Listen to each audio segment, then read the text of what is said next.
अगले बरस आना है, आना ही होगा।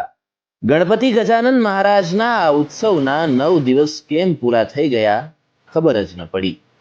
હજી હમણાં જ તો ગણપતિજી ઘરે આવ્યા હતા અને ઘડીભરમાં વિદાય લઈ રહ્યા હોય એવું લાગે છે। અત્યારે બધાની આંખોમાં આંસુ સાથે બાપ્પાનું વિસર્જન છે। બધાની આંખો ભીની છે ગણપતિ દાદાને બાય બાય કહેવામાં।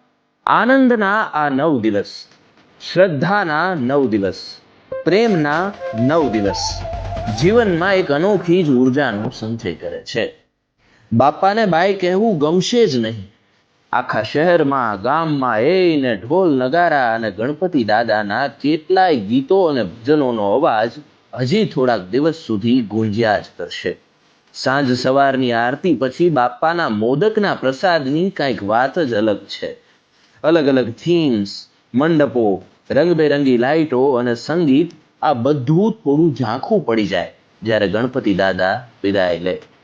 આમ તો ગણપતિ દાદા સાથે રિદ્ધિ સિદ્ધિ અને લાભ શુભ સહિત સઘળું કુટુંબ આપણા સૌની સાથે કાયમ છે। બસ વિસર્જન થાય છે તો માત્ર મૂર્તિનું જ।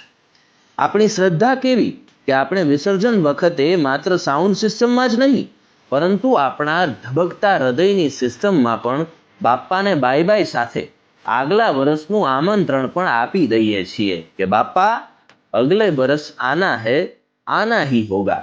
અને મૂર્તિના વિસર્જન સાથે આપણી કુટેવોનું, ખોટા વિચારોનું અને અધર્મના રસ્તે ચાલવાનું વિસર્જન પણ જો આ વર્ષે કરીએ તો ગણપતિ બાપા ખૂબ ખુશ થશે। બધાને જય શ્રી ગણેશ।